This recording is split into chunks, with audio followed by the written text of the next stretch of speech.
बात करने वाले हैं जर्मनी में पास हुए एक नए लॉ के बारे में जो जून 23, 2023 में पास हुआ है और जिसने जो स्किल्ड वर्कर्स हैं उनके इमिग्रेशन को बना दिया है काफ़ी easy. Welcome to our channel chasing dreams. मेरा नाम है आरना और मेरा नाम है नुपुर। हम रहते हैं जर्मनी में और हम बनाते हैं इंफॉर्मेटिव वीडियोस अबाउट जर्मनी।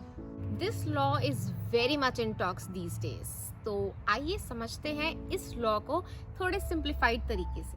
ये जो लॉ है ये जो नॉन ईयू स्किल्ड वर्कर्स हैं सिर्फ उन्हीं के लिए नहीं, जो स्टूडेंट्स हैं, जो अप्रेंटिसेस हैं और जो रिफ्यूजीज़ यहाँ आना चाहते हैं जर्मनी में, उनके लिए भी इन्होंने बहुत ईजी कर दिया है माइग्रेट करना।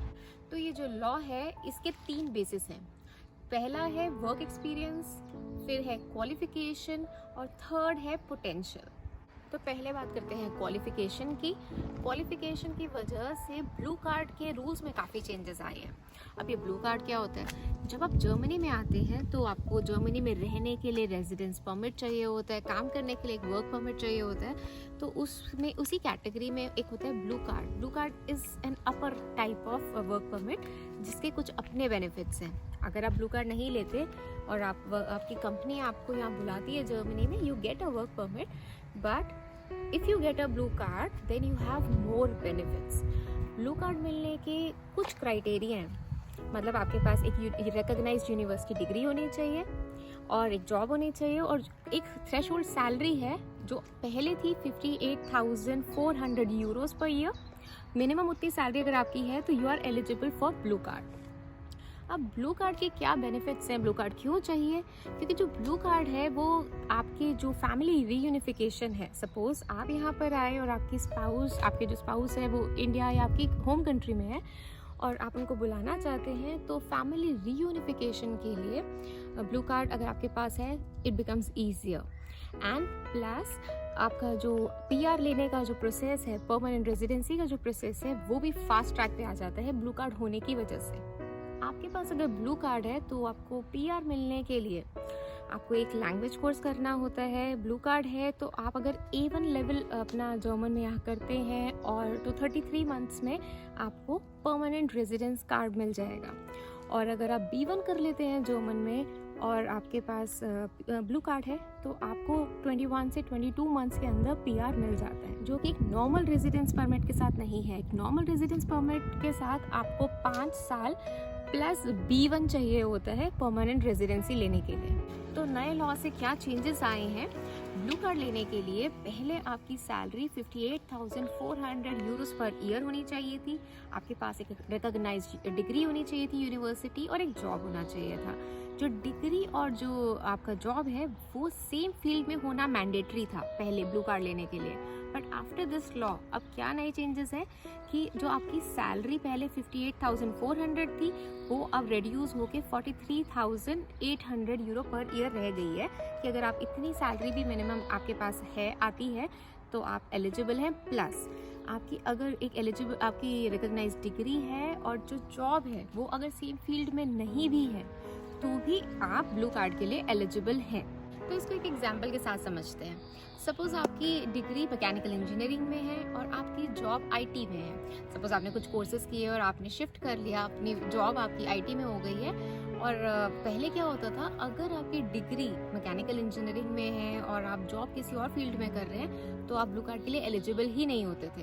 बट अब ये चेंजेस आ गए हैं नए लॉ से कि आप अगर डिफरेंट फील्ड में काम कर रहे हैं, आपकी डिग्री डिफरेंट फील्ड की है, प्लस आपकी 43,800 यूरोस पर ईयर अगर आपकी सैलरी है तो आप ब्लू कार्ड के लिए अप्लाई कर सकते हैं। IT स्पेशलिस्ट के लिए तो एक गुड न्यूज़ है कि उनको तो कोई रिकॉग्नाइज्ड यूनिवर्सिटी डिग्री की भी आज तक ज़रूरत नहीं है। जो न्यू लॉ है उसमें उनको अगर उन्होंने कुछ बूट कैंप्स किए हैं, कुछ कोर्सेज किए हैं, प्लस कुछ उनकी कंडीशंस फुलफिल करते हैं, जो कंडीशंस अभी बहुत डिटेल में आउट नहीं हुई हैं बट सर्टेन क्राइटेरिया है, अगर वो फुलफिल करते हैं तो they can apply for blue card. तो नए लॉज के हिसाब से ब्लू कार्ड में भी चेंज एक और आया है कि पहले जो फैमिली रीयूनिफिकेशन स्पाउस और चिल्ड्रन के लिए होती थी, अब आप अपने पेरेंट्स या पेरेंट्स इन लॉज को भी अपने साथ ला सकते हैं जर्मनी में, वो भी आपके साथ स्टे कर सकते हैं based upon some conditions. There are some conditions which are yet not out, detail में नहीं आई हैं, पर based on our experience we think कि कुछ इस तरह से होगी कि आप उनको फिनेंशियली सपोर्ट कर सकते हैं कि नहीं, आपकी सैलरी जो है उनको फिनेंशियली सपोर्ट कर सकती है. यहाँ पर आपका घर इतना बड़ा है कि आप और 2 लोगों 3 लोगों को अकोमोडेट कर सकते हैं कि नहीं. This is our thinking, this is our idea. Details are yet to be out. तो जो नेक्स्ट बड़ा पॉइंट है, जो बेसिस है स्किल्ड इमिग्रेशन एक्ट के अंडर, वो है वर्क एक्सपीरियंस. तो क्या होता है वर्क एक्सपीरियंस, अगर आपके पास मिनिमम 2 इयर्स का वर्क एक्सपीरियंस है और आपके पास एक रिकॉग्नाइज्ड यूनिवर्सिटी डिग्री है अपनी होम कंट्री से, तो आपको अब जर्मनी में आकर उसको एक्रेडिशन दिलाने की ज़रूरत नहीं रहेगी. पहले क्या होता था, आपको अपनी जो डिग्रीज होती थी वो यहाँ पर जर्मन एक्रेडिशन दिलवानी ही पड़ती थी and then only you could work. But now if you have 2 years of minimum 2 years of work experience and you have a recognized university degree, you need not go for accreditation. तो by chance अगर कोई blue card के लिए eligible नहीं भी होता, जो नए वाले लॉज के अकॉर्डिंग अगर सैलरी 43,800 नहीं है या आपके पास कोई वोकेशनल ट्रेनिंग की हुई है, कोई रिकॉग्नाइज्ड डिग्री नहीं है, तो अगर ब्लू कार्ड के लिए एलिजिबल नहीं है पर वर्क एक्सपीरियंस अगर 2 साल का है, तो भी आप इस बेसिस पर यहाँ पर इमिग्रेट कर सकते हैं, आप यहाँ पर जॉब कर सकते हैं. पर हाँ, यहाँ पे आने के लिए आपको वर्क परमिट चाहिए होगा. ये एक कंडीशन है कि minimum 2 years of work experience plus एक सैलरी क्राइटेरिया भी है जो अभी क्लियर नहीं है, इतना क्लियरली उन्होंने लॉ में नहीं बताया है कि कितनी सैलरी रहनी चाहिए आपको वर्क परमिट मिलने के लिए. तो वो आगे आने वाले टाइम में थोड़ा पता लगेगा, तो चीज़ें और क्लियर होंगी. वर्क रेजिडेंस परमिट के लिए मिनिमम सैलरी कितनी रहेगी वो तो अभी हमें नहीं पता, आगे पता चलेगा. लेकिन अगर कोई उस सैलरी रिक्वायरमेंट को फुलफिल नहीं कर पाता है तो उसको अपनी यूनिवर्सिटी डिग्री या जो वोकेशनल ट्रेनिंग है उसको एक्रेडिशन दिलवानी पड़ेगी जर्मनी से.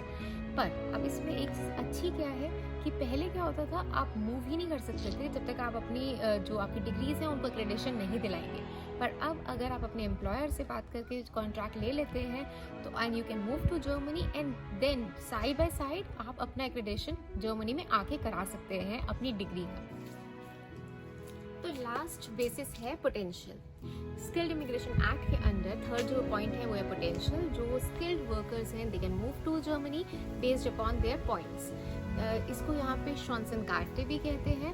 अगर आपके पास मिनिमम 2 years की वोकेशनल ट्रेनिंग या डिग्री है then you can apply for this card which is chancen card है.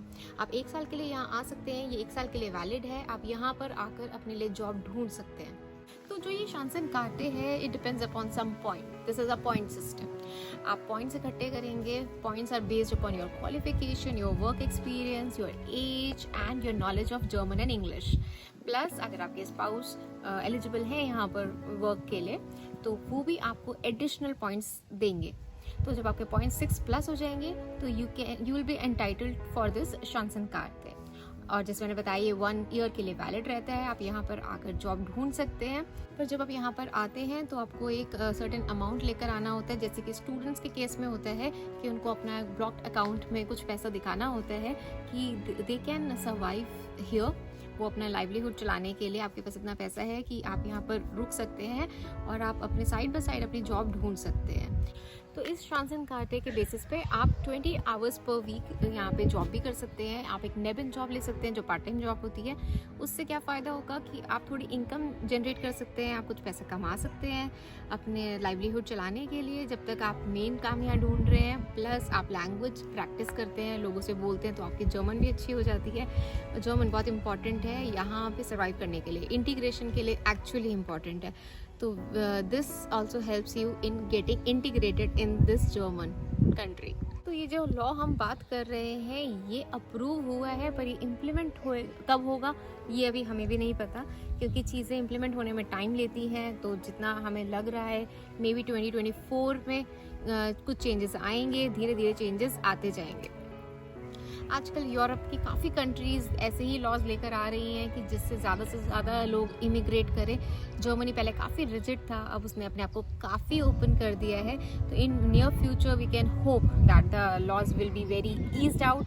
प्लस जैसे कि 2-3 चीज़ें इसमें मुझे बहुत अच्छी लगी, that you can bring your parents which was never possible before, but maybe next year. अभी तो सिर्फ ये पेपर्स में है, कब इम्प्लीमेंट होता है वी डोंट नो। आप अपने पेरेंट्स को ला सकते हैं, आप यहाँ पे जॉब सीकिंग वीज़ा लेकर आ सकते हैं, विच इज़ वेरी गुड। तो ये था एक छोटा सा वीडियो जो हमने आपके साथ शेयर करने की कोशिश करी, जो लॉ यहाँ पर पास हुआ है। अगर फिर भी आपके कोई क्वेश्चंस हैं, कोई कमेंट्स हैं, so please write down in the comment box and do hit the like button, because उससे हमारे वीडियोस थोड़े से ऊपर आते हैं एल्गोरिथम में। नहीं, अगर आप लाइक नहीं करते हैं तो वो बहुत नीचे चले जाते हैं। We need your support to grow this channel. अगर आपने अभी तक हमारा चैनल सब्सक्राइब नहीं किया है, so please do subscribe, share our videos and keep watching. अगर आपको आज की वीडियो अच्छी लगी हो तो प्लीज लाइक बटन हिट करो ना। तो मिलते हैं आपसे नेक्स्ट वीडियो में, तब तब तक के लिए बाय बाय।